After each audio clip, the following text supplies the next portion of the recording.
Welcome to Penrose Learning, where we make understanding easy. You need specific accounts and a reachable server before you begin. First, secure a WhatsApp Business API provider or third-party gateway and verify your Facebook Business ID. Once done, pick a backend runtime like Node, JS, or Python and deploy a public HTTPS endpoint. This is how WhatsApp will send messages to your bot.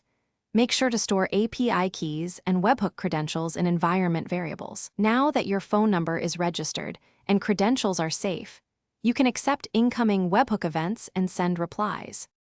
Now you implement the core logic that receives and responds to messages. First, parse incoming webhook JSON, validate the provider signature, and normalize text, media, and interactive payloads. Then design conversation state. Track context, intents, and session timeouts so you can continue conversations reliably.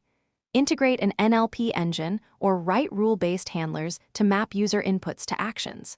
Once your logic decides a response, call the WhatsApp Send Message API with templates or interactive components. Finish by deploying your bot to a resilient environment and enabling monitoring, retries, and alerting so you catch failures quickly.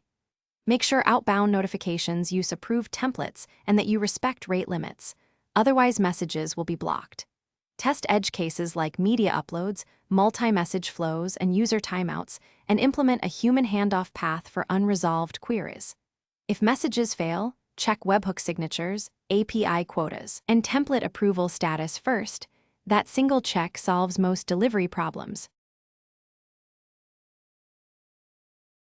Thanks for watching. If this was helpful, leave a like and consider subscribing. See you next time.